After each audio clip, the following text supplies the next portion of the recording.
মামুনুল হক সাহেব জেলখানায় গেছে, খুতবা দিয়েছে আলেমদের মর্যাদার উপরে। ডিবি ডিস্টার্ব করেছে কয়েকদিন একটানা। কেন খুতবা দিলেন? ও মামুনুল হক সাহেব আলেম, আর প্রফেসর ডক্টর আসাদুল্লাহ গায়েব সাহেব আলেম না? আহলে হাদিস যে, তাই কি না? আলেম না। ওই আহলে হাদিস আলেম সম্পর্কে বলা যাবে না।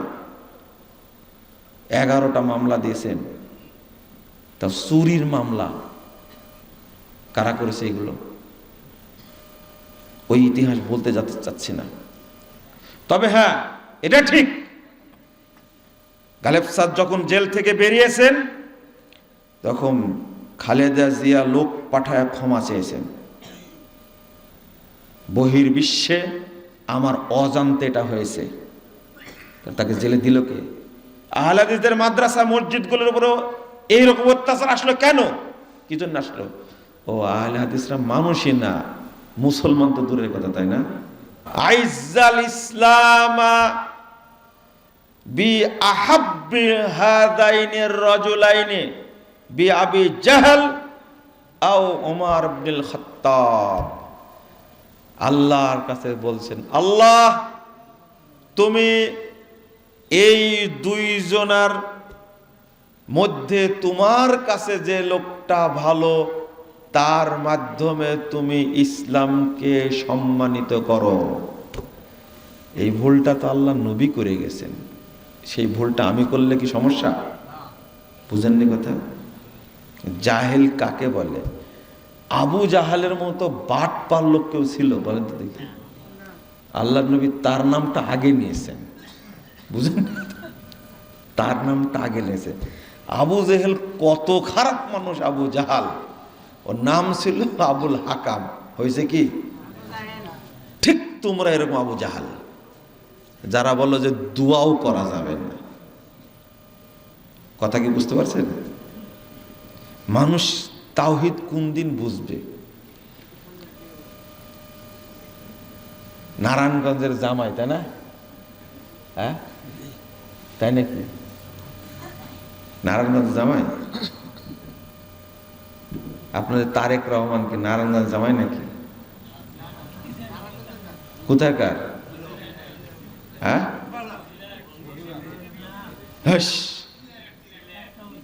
তাই নাকি? আচ্ছা, হলো এক জায়গায় হলেন। সিলেট তো আপনার দেশেরই অন্তর্ভুক্ত নাকি? এক তো তারেক রহমান আসছে, আমি একটা কথা লিখে দিতে বললাম, ভাষাটা শোনেন। তাগুত মুক্ত তাওহীদের দেশ প্রতিষ্ঠার অদম্য প্রত্যাশায় আপনাকে স্বাগত। আপনাকেও লেখা হয় না মনে হয়, এরকম একটা কথা। ভাষাটা কি? তাগুত মুক্ত তাওহীদের দেশ প্রতিষ্ঠায় কি না, তাওহীদের দেশ প্রতিষ্ঠার অদম্য প্রত্যাশায় স্বাগত। কথা কি বুঝেছেন আপনারা? 10 বছর লাগবে এটা বুঝতে আপনাদের, 10 বছর লাগবে। তো স্বাগত জানানো উদ্দেশ্য, এখানে উদ্দেশ্যটা কি বলেন তো? এই দেশে যেন তাগুত না থাকে, এই দেশে যেন কি প্রতিষ্ঠিত হয়? তাওহীদ। এখন আপনি বলছেন আমাকে যে এই লোকটার কাছে কি এই আশা করা যায়? আমি হয়তো ভুল করেছি, কিন্তু আল্লাহর নবী মুহাম্মদ সাল্লাল্লাহু আলাইহি ওয়াসাল্লাম কি ভুল করেছেন? না না, কেন ভুল করবেন না? ওই যে আবু জাহাল, আপনি বলেন তো, এ মুসলিম? হ্যাঁ, কি বলেন তো, কি সন্দেহ আছে? কোন সন্দেহ? ওমর ইবনুল খাত্তাব এ মুসলিম? বুঝে নাকি? যখন আল্লাহর নবী দোয়া করছে তখন কি সন্দেহ আছে? আবু জাহেলের আরো পাপ বাদ দিলাম, আরো কুকর্ম বাদ দিলাম, কিন্তু সে কাফের কিনা, মুশরিক কিনা? ও, আল্লাহর নবী দোয়া করছেন যে আল্লাহুম্মা আইজ্জাল ইসলামা বিআহাব্বিল হাযাইনির রাজুলাইন, এই দুইজনের ইলাইকা, এই দুইজনের মধ্যে তোমার কাছে যে প্রিয়, আল্লাহ তুমি তাকে দিয়ে ইসলামকে শক্তিশালী করো।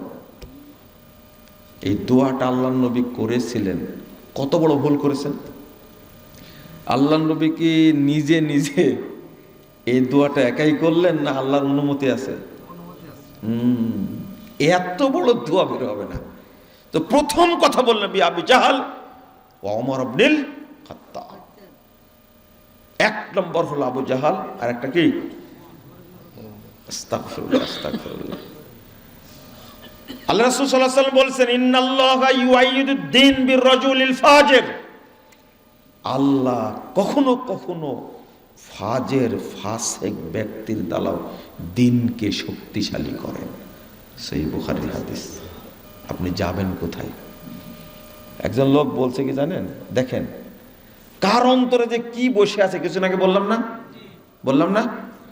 পরিষ্কার করে দেবেন আল্লাহ। আমার অন্তরে কি আছে, কিয়ামতের দিন আল্লাহ পরিষ্কার করে দেবেন, এটাও বলে নেই। আল্লাহ রাসূল সাল্লাল্লাহু আলাইহি ওয়াসাল্লাম বলছেন 4229 নম্বর হাদিস, 30 নম্বর হাদিস, ইবনে মাজাহ মধ্যে এসেছে, ইন্নামা ইউবআসুন নাস আলা নিয়াতিহিম ইউহশারুন নাস আলা নিয়াতিহিম। ভিতরে যা আছে, যেটা নিয়ে মারা গেছে, কিয়ামতের মাঠে ওইটাই কি প্রকাশ পাবে। কে প্রকাশ করে দিবেন? আল্লাহ। তখন অস্বীকার করে দেন, আপনি পারবেন না? হাই হাই, কে সাক্ষী দেবে? ইন্নাস সামআ ওয়াল বাসারা ওয়াল ফুআদ কুল্লু উলাইকা কানা আনহু মাসউলা। আল্লাহ বলছেন চোখ, কান, তোমার হৃদয় নিজে সাক্ষী দিবে, বাঁচার কোনো উপায়। আপনার মুখ তো বন্ধ থাকবে, অন্তর বলে দিবে যে এর অন্তরে এটা ছিল, একবারে পরিষ্কার। তাহলে যতদিন এই গুপ্ত তাগুত অন্তরের মধ্যে থাকবে, ততদিন আপনার কোনো ইবাদত কবুল হবে না। এটাই তাগুত, এটাই তাগুত, এটাই তাগুত। দুইজনের মধ্যে কাকে পছন্দ করেছিলেন? ওমর রাদিয়াল্লাহু আনহুকে। কিন্তু আবু জাহাল কিন্তু কাফের এখনো থেকে গেল। দোয়া করা যাবে কিনা বলেন তো? প্রশ্ন করেছে জনগণের মধ্যে আমাকে অপমান করার জন্য। বলছে কি জানেন? আহলে হাদিসদের মঞ্চে, আহলে হাদিসদের মঞ্চে রাজনৈতিক নেতারা প্রধান অতিথি হয়ে আসে কেন? আমি বললাম যে উদাহরণ দিতে বলছেন, কাজী আকরাম উদ্দিন সাহেব হাসেনার আত্মীয়, এমপি রহমতুল্লাহ সাহেব, সায়েদ খোকন সাহেব। কথা কি বুঝছেন? আমি বললাম যে এরা কি কাফের? আপনারা বলেন, ভালো করে বলেন, এরা কি কাফের? কে কাফের বলতে পারবেন? হাত তোলেন, বলে দেখেন কাফের কিনা। আমাকে বুঝাতে হবে না তারা যে কাফের, এটা আপনাকে বুঝাতে হবে। কিন্তু আবু জাহাল, আমি বললাম যে আহলে হাদিসদের ঠেকানোর জন্য আপনি এগুলো বলছেন, তাই না? দাওয়াত কি আপনাকে দিয়েছি?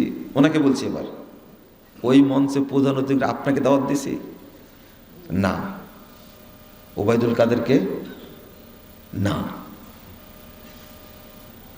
তারপরে আসাদুজ্জামান খান কামাল তাকে না। তো এনারা বড় না ওনারা বড়? এদেরকে দাওয়াত দিই কেন? এবার বুঝছেন আপনারা? সায়েদ খোকন সাহেব তিনি আহলে হাদিসদের ব্যাপারে তার যে অবস্থান, তিনি জমিয়ত আহলে হাদিসের প্রতিষ্ঠান, বিশ্ববিদ্যালয়ে মসজিদ হবে ওখানে, তিনি বলেছেন যে আমার মায়ের নামে আমি 3 কোটি টাকা দেব। কথা বুঝেননি? এই লোকটাকে যদি আহলে হাদিসরা দাওয়াত দেয়, তো আপনার তো লাগলো কেন? ওকে তো কাফের বলতে পারছেন না। তা আমাকে পাশ থেকে একজন বলছে, ও মঞ্চে দাওয়াত দেওয়া জায়েজ নাই, লুঙ্গির তলে থাকা জায়েজ। লেন এবার উত্তর আপনারাই দেন। পিছন থেকে আমাকে বলছে মঞ্চে দাওয়াত দেওয়া জায়েজ না, তবে আওয়ামী লীগের লুঙ্গির তলে থাকা কি জায়েজ। হইল এবার? পিছন থেকে আমাকে বলছে। এরকম পাকামো প্রশ্ন করার কোনো দরকার আছে বলেন তো দেখি? আমি বললাম মুহাম্মদুর রাসূলুল্লাহ সাল্লাল্লাহু আলাইহি সাল্লামের চাচা আবু তালেব, আপনারা উত্তর দেন, মুসলিম না কাফের? সন্দেহ আছে? আল্লাহর নবী পৃথিবীর শ্রেষ্ঠ মানুষ, তার কেউ না করার সাহস হয়নি। একজন কাফের তত্ত্বাবধানে আল্লাহর নবী দাওয়াতি কাজ করেছেন, এটা কি জায়েজ? এটা জায়েজ? বলেন হারাম, ফতোয়া দেন না। বলেন কুফরি, দেন ফতোয়া। ফতোয়া দিতে তো টাকা লাগে না, কি লাগে? শুধু শয়তানি মুখ লাগে। দিয়ে দেন আল্লাহর নবী তো কুফরি করেছে, বলে দেন। এই এলেমটা তার কাছে নাই। ওই যে আকাবা কুবরার শপথ শোনেন, আকাবা কুবরার শপথের দিনে ৭৫ জন সাহাবী এসেছেন। কোথায় থেকে? মদিনা থেকে। সেখানে গেছেন আবু বকর রাদিয়াল্লাহু আনহু, আল্লাহ রাসূল, তার সাথে আর একজন কে ছিল বলেন তো দেখি? হ্যাঁ, কে বললো এটা কথাটা? হাত তোলেন। আব্বাস রাদিয়াল্লাহু আনহু ছিলেন। বলেন তো তখন আব্বাস ইসলাম গ্রহণ করেছে কিনা? আলোচনা শুনতে হলে আহলে হাদিসের কাছে আসতে হবে। তাকে নিয়ে গেলেন কেন? ওই অন্ধকারের মাঝে আল্লাহর নবী মুহাম্মদ সাল্লাল্লাহু আলাইহি ওয়াসাল্লাম আব্বাস রাদিয়াল্লাহু আনহুকে সাথে করে নিয়ে গেলেন। কে হয় আব্বাস? আল্লাহ রাসূলের কে চাচা না? ইসলাম গ্রহণ পরে করেছেন, তখনও তিনি কি মুসলিম না। কেন নিয়ে গেলেন বলেন? আল্লাহর নবী যখন হিজরত করেন আবু বকর সহ, এই হিজরতের সময় পথ দেখা দিয়েছিলেন কে? কে পথ দেখা দিয়েছিলেন? নামটা জানেন কেউ? নামটা আজকে শুনে নেন। আব্দুল্লাহ বিন উরাইকিত। নাম কি? আব্দুল্লাহ বিন উরাইকিত। কি বিচক্ষণ একজন কাফের। সহিহ বুখারীর হাদিস, 2264 নম্বর হাদিস। আলা দীনিল কুফার। মা আয়েশা রাদিয়াল্লাহু আনহা বলছেন, ও তখন কাফের কুফুর দিনের উপরে সে প্রতিষ্ঠিত, কাফের সে। 3 দিন পরে তোমরা আমাদের 2টা বাহন নিয়ে যাবা, আমরা পৌঁছে যাব গারে শহরে। কয়দিন পরে যাবা? 3 দিন পরে। গেল 3 দিন পরে। এই 2টা বাহন আল্লাহর নবীর কাছে পৌঁছে দিয়ে, খিররিত বলা হয়েছে হাদিসে, সবচেয়ে চৌকস রাস্তা ভালো চিনতেন, তাকে নিয়ে 2 জন চলে গেলেন মদিনায়। মদিনা থেকে ফিরে এসে বলছেন, আবু বকরের সন্তানদেরকে বলছেন, আল্লাহ রাসূলকে আর আবু বকরকে মদিনায় আমি রেখে আসছি। তারা তখন সবাই মিলে হিজরত করেন মদিনায়। এটা কি জায়েজ না হারাম বলেন? কেন? কাফের যে, বুঝেননি মনে হয়, তাই না? ও তো কাফের। আল্লাহর নবীর মতো ব্যক্তি, মানুষের মধ্যে সবচেয়ে গ্রহণযোগ্য ব্যক্তি, প্রথম খলিফা, নাম হলো সিদ্দিক। কে উপাধি দিয়েছেন? সিদ্দিক। এই 2 জন ব্যক্তি সহযোগিতা নিলেন কার? কার? একজন কাফেরের। তো যদি এইটা করতে পারতেন আপনি, যে আমি মন্দিরে গেছি, কোথায় গেছি? মন্দিরে গেছি, আমি মাজারে গেছি, আমি তাদের অনুষ্ঠানে গেছি, এইরকম যদি অপরাধ থাকতো তাহলে আমাকে বলতে পারতেন। কিন্তু একজন ব্যক্তির সহযোগিতার কারণে একটা বিশাল সম্মেলন পার হয়, হয় না? সে অনুমতি দিবে না, একটা ফোন দিয়ে দিছে। এমপি রহমতুল্লাহকে আপনি চিনেন? এই বেকুব, আমরা তাকে আহলে হাদিস মনে করি আগে, তারপরে সে আওয়ামী রাজনীতি করে, এখনো বিএনপি রাজনীতির সাথে জড়িত। বেগম খালেদা জিয়ার কি উপদেষ্টা শিমুল বিশ্বাস।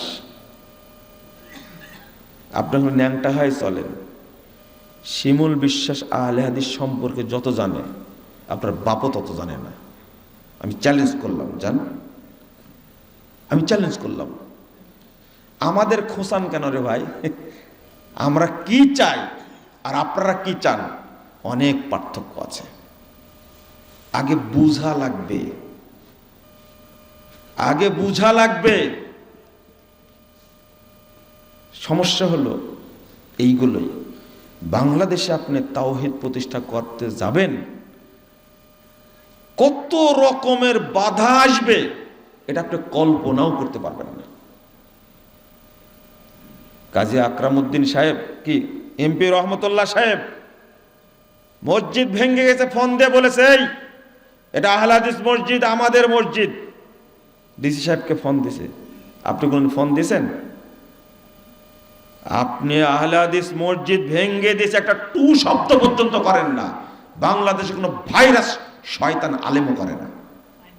ওরা চাই আহলে হাদিস মসজিদ ভেঙে দেওয়া হোক।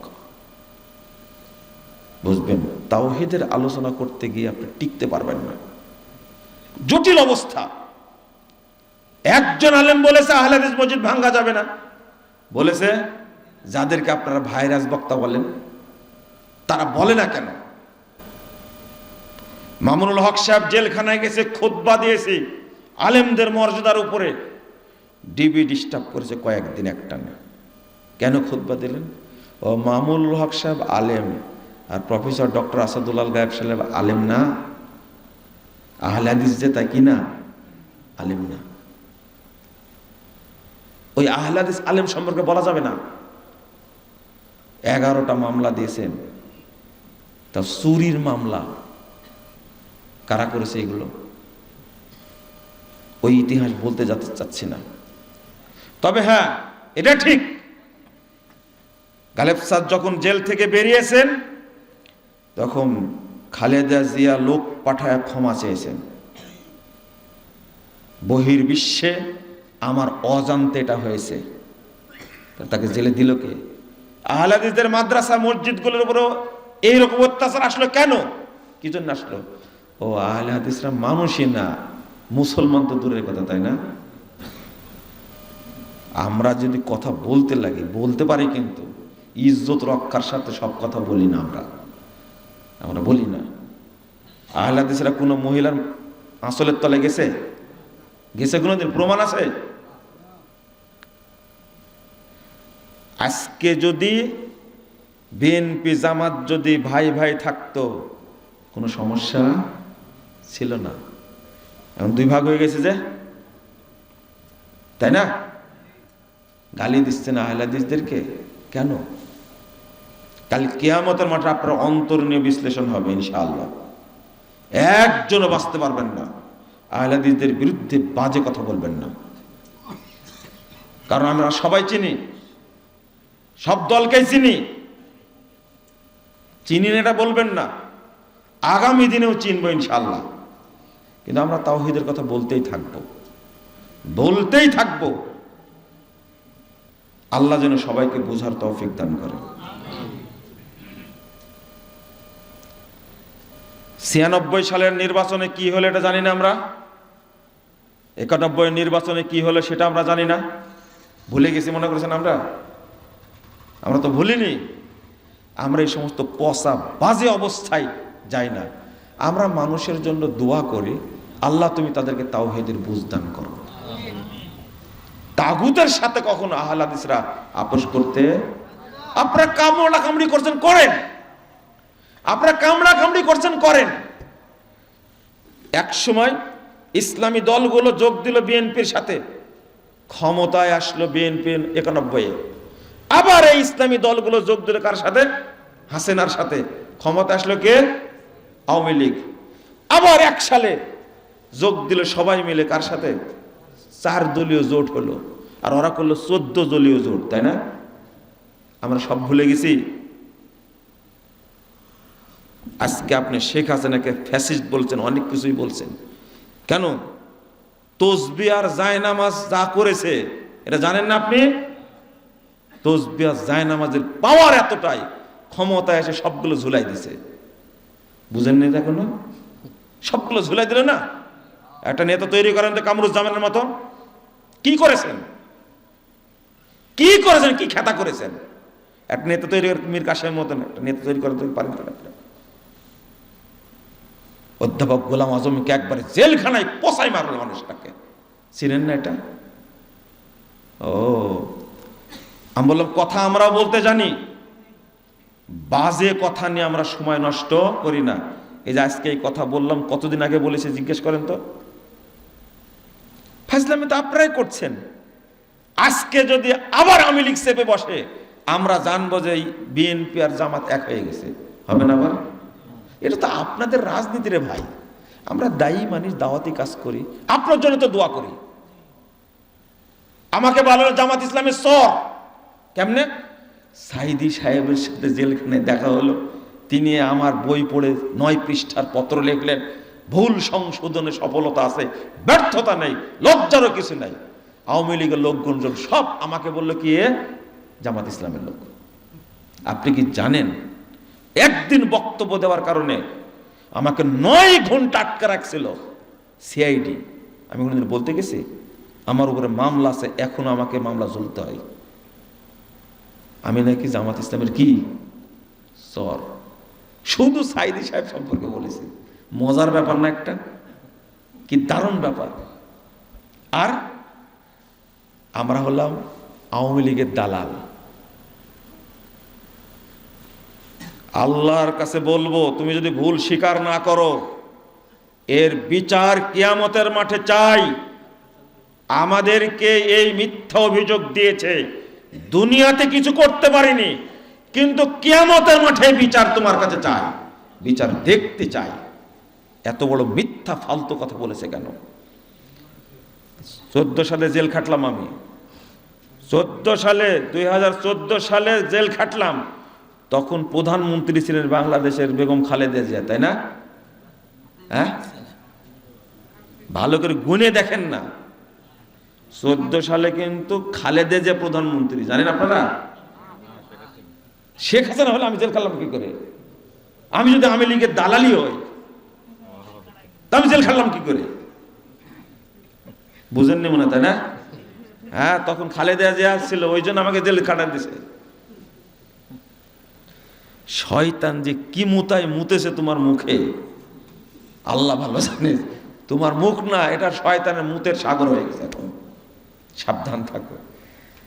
আর আমি একটা কথা লিখতে বললাম, আমি এখন কি হয়ে গেছি? বিএনপি হয়ে গেছি। এটাই সবাই গালি দেয় আমাকে। তুমি বুঝো তাহলে আমি কি জিনিস? বুঝো কি জিনিস? আমি কারোই না। আমি একমাত্র আল্লাহর তাওহীদ মানি এবং তাওহীদের প্রতিষ্ঠা করার চেষ্টা করি, প্রচার করার চেষ্টা করি। আলহামদুলিল্লাহ। ফাজলামি করো না। ভালো হয়ে যা, তাহলে বরকত হবে। আর ভালো না হলে খবর হবে। কোন তাগুত পৃথিবীতে টিকতে পারেনি, পারবে না ভবিষ্যতে ইনশাআল্লাহ। কেউ পারবে না। এদেশে একদিন তাওহীদই থাকবে। এই দোয়া করছি, মনে করেন কাজে লাগবে না?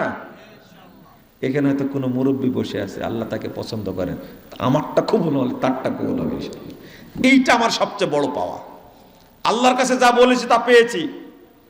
আমি বলছি যা বলেছি তা পেয়েছি, আগামী দিনে পাবো ইনশাআল্লাহ। আমাদের লোকবল নাই, অর্থবল নাই, অস্ত্রবল নাই, তবে একটা জিনিস আছে, আল্লাহর দয়া।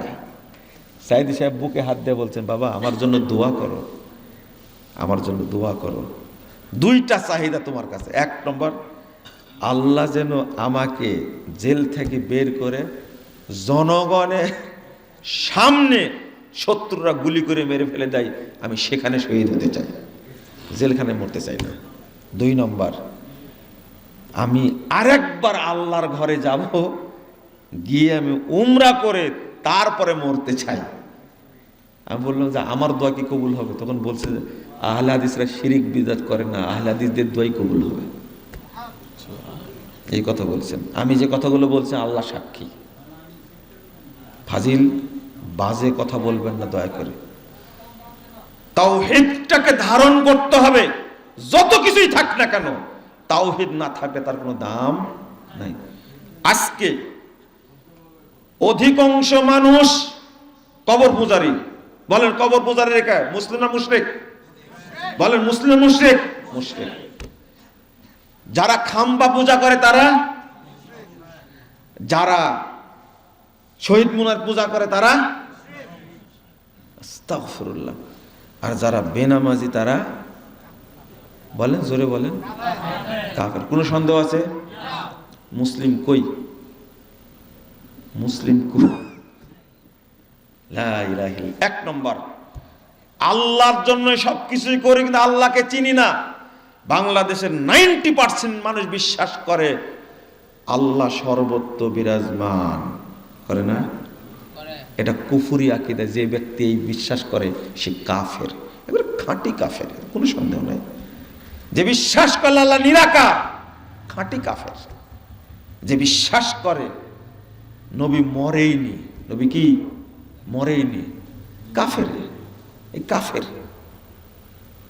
যে বিশ্বাস করে নবী গায়েব জানতেন, এই কাফের, ফাইনালি কাফের।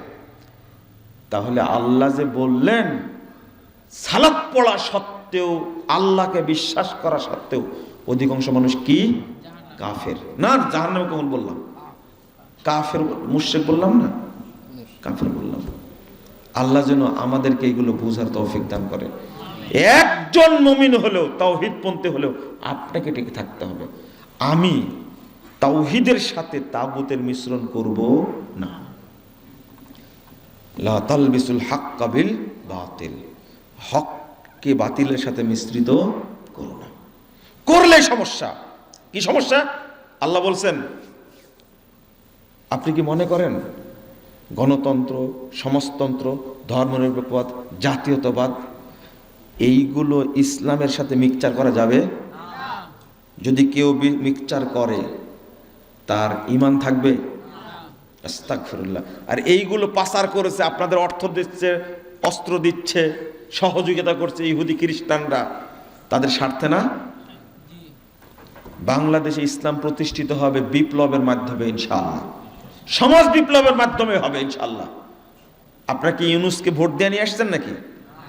জিয়াউর রহমান সাহেবকে নিয়ে আসলেন ভোট দিয়ে? আপনারা এরশাদকে নিয়ে আসছিলেন, শহীদ আসারকে নিয়ে আসছিলেন ভোট দিয়ে? কয় বছর ছিল? আর গতটা ছিল কয় বছর? 17 বছর, তাই না? কি ভোট দিয়েছিলেন? হ্যাঁ। সবচেয়ে জঘন্য খারাপ নির্বাচন হয়েছে ফখরুদ্দিনের সময়। যারা নির্বাচন করেছে তাদের কাছ থেকে শুনেছি, তখন জেলখানায় ছিলাম। ওই বিডিআর আছে না, সব যারা এই কাজগুলো করেছে তারা এই ওয়াজটা করছে। আপনি কি বলেন? ফখরুদ্দিন নির্বাচন হলো সবচেয়ে জঘন্য খারাপ নির্বাচন। আর 14 সালেরটা প্রার্থীবিহীন, তাই না? আর 18টা 900 ভোট। আর 24-এরটা কিসের? সবচেয়ে ফ্রেশ নির্বাচন পৃথিবীর ইতিহাসে। মানে এই ভোট কেন্দ্রে কুত্তা ছাড়া কেউ যায়নি, এই জন্য ফ্রেশ নির্বাচন। এই 17 বছর কিভাবে ছিল? নির্বাচনের মাধ্যমে। আমাকে শিখাতে চান? বাংলাদেশের হুজুররা যে তাওহীদ বুঝবে সেই দিনে দেশে খেলাফত প্রতিষ্ঠিত হবে ইনশাআল্লাহ, তার আগে না। মা থাকে এভারকের হাসপাতালে অসুস্থ, বেটা থাকে লন্ডনে, বলে দিল নির্বাচনে যাবেন না। গেছিলেন আপনারা? এর মধ্যে কোনো দিন আছে? এর মধ্যে কোনো ইসলাম আছে? পরকাল আছে? আমি ওই কথা উদাহরণ শুধু দিচ্ছি। দিন নাই, পরকাল নাই, ইসলাম নাই, তাকওয়া নাই, আল্লাহ নাই, রাসূল নাই, অথচ সারা দেশের মানুষ ভোট দিতে গেল না। একদিন এই বাংলাদেশে কোন নেতা আসবেন, যেই নেতা মানুষকে বলবে গণতন্ত্রকে লাথি মেরে ফেলে দিব, আপনারা কেউ যাবেন না ভোট কেন্দ্রে, আমরা এই ভোট চাই না, একদিন আসবে ইনশাল্লাহ, সেই সত্যটাই প্রতিষ্ঠিত হবে ইনশাল্লাহ। খেলাফতি ধারায় প্রতিষ্ঠিত হবে, ধৈর্য ধারণ করেন। কিন্তু ইসলামী দলগুলো বোকা, ক্ষমতার নেশায়, টাকার নেশায়, এমপি মন্ত্রী হওয়ার নেশায় ওরা তাগুতের সাথে কি করে, আপোষ করে। মানে ওরাও তো তাগুত, তাই না? ওরাও কি, এরা পূজা করে কি মূর্তি, আর ওরা পূজা করে কি কবর। যে পার্থক্য আছে? কোনো পার্থক্য নাই। কিন্তু এরপরে বলছি ইসলামী দল যদি সিরিয়ার মতো শক্তভাবে দাঁড়া থাকতো, 53 বছর পরে সিরিয়ার শাসক হয়েছে মোহাম্মদ আল সারাহ, ভোট দিয়ে এসছেন তাকে। হাফেজ আল আসাদ বাপ, বাশার আল আসাদ ছেলে, বাপ বেটা মিলে প্রায় 10,000 আলেমকে হত্যা করেছে এই দুই শয়তান, এই শিয়া দুই শয়তান, রাফেজ দুই শয়তান। এরপরও আল্লাহ কি বিজয় দান করেনি? এরা কি আপোষ করেছে বাশারের সাথে? কি আপোষ করেনি। তালেবান রাস্তায় রাস্তায় ঘুরেছে, চুরি করে চুরি বিভিন্ন জায়গায় ছন্ন ছাড়া হয়ে ঘুরেছে। আশরাফ ঘানির প্রস্তাব দিয়েছে, আসো সবাই মিলে রাষ্ট্র গড়ি। কি তালেবানরা আপোষ করতে গিয়েছিল? আজকে ক্ষমতায় কে? যদিও তালেবানদের সাথে আমাদের কোনো সম্পর্ক নাই, তালেবানের এই আকীদা বিশ্বাস করি না, এরা হলো মাজার পূজারী, এরা হলো কবর পূজারী। এরা আহলে হাদিসের মসজিদগুলো, মাদ্রাসাগুলো বন্ধ করে দিয়েছে। ইসলামী দলগুলো যদি আজকে সোজা থাকতো, আমরা এটা চাই না। জুলাই সনদে সংস্কার থেকে তুলে দিয়েছে জাতীয়তাবাদ, তুলে দিয়েছে ধর্মনিরপেক্ষবাদ, তুলে দিয়েছে পুঁজিবাদ, কিন্তু রেখে দিয়েছে কি লেজটা, কি রেখে দিয়েছে? গণতন্ত্র রেখে। এটাও ফেলে দাও, এটা দরকার নাই। কথা কি বুঝতে পারছেন? কথা বলছি, রেকর্ডিং হচ্ছে, মানুষের কাছে পৌঁছা দেওয়ার দায়িত্ব আল্লাহ। মানুষ একদিন তাওহীদ বুঝবে ইনশাআল্লাহ। যারা মাজার তৈরি করছে তারাই মাজার ভাঙবে ইনশাআল্লাহ, একদিন ওই দিন আসবে। আমরা এই প্রত্যাশা করি আল্লাহর কাছে, ইসলামই থাকবে। তোমার এই চরমুনায় 8 রশি, অমুক রশি, 12 রশি, 13 রশি, 15 রশি, 20 রশি কিচ্ছু থাকবে না। কিসের মাছ ভান্ডারি? বাংলাদেশ থেকে সব উৎখাত হবে ইনশাআল্লাহ। ন্যাংটা পীরের পূজা করো, নাউজুবিল্লাহ। যে পীর নিজের ইজ্জত ঢাকতে জানে না, গরু তার ইজ্জত ঢেকে রাখে, ছাগল তার ইজ্জত ঢেকে রাখে। একটা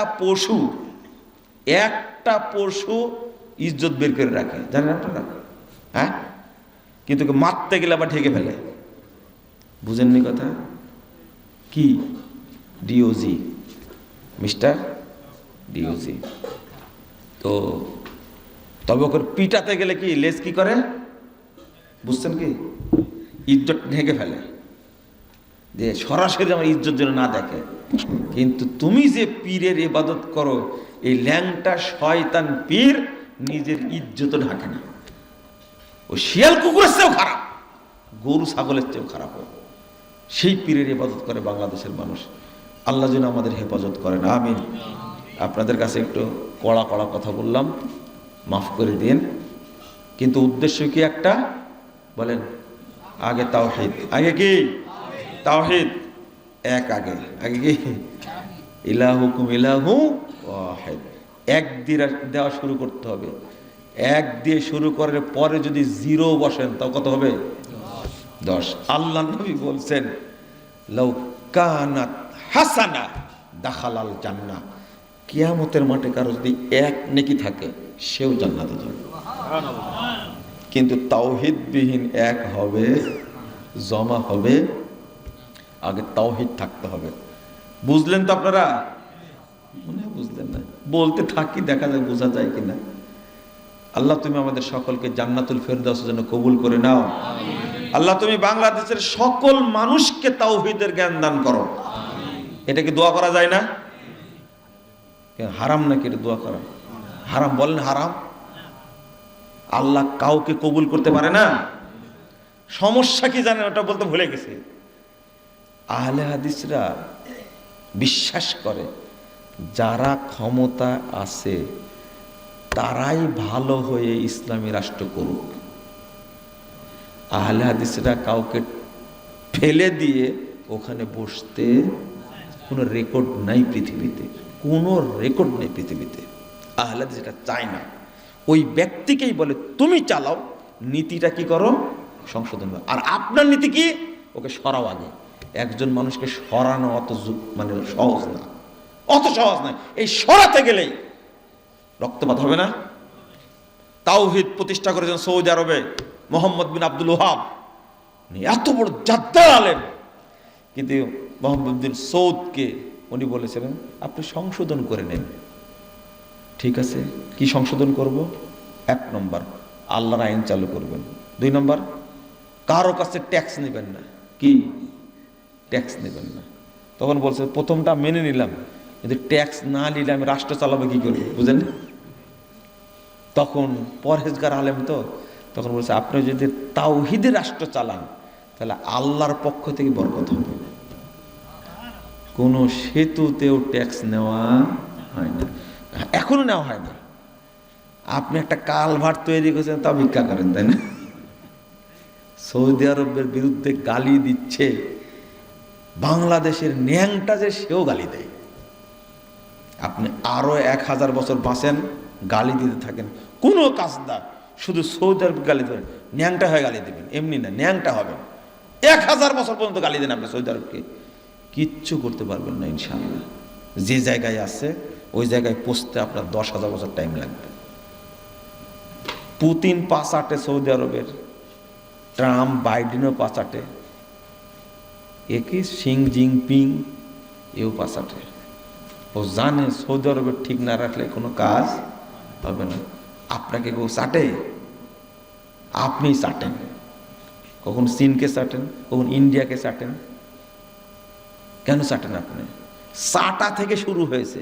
শেখ মুজিব বলেছিল না, 7 কোটি মানুষের 8 কোটি কম্বল আমারটা কই, বলেছিলেন? চাটছেন কেন মানুষের? নিজে বুঝা শিখে লাগে। তাওহীদ মেনে নেন, বরকত দেবেন কে? আল্লাহ। নিরাপত্তা দেবেন কে? বেকুবে এই কথাটাই আমি বলেছি, তুমি বুঝোনি। যারা বুঝেনি আল্লাহ তাদের বুঝার তৌফিক দান করেন, আমিন। শেষ করে দিয়েছি, পড়েন সুবহানাকা আল্লাহুম্মা ওয়া বিহামদিকা আশহাদু আল্লা ইলাহা ইল্লা আনতা আস্তাগফিরুকা ওয়া আতুবু ইলাইকা। আসসালামু আলাইকুম ওয়া রাহমাতুল্লাহি ওয়া বারাকাতুহু।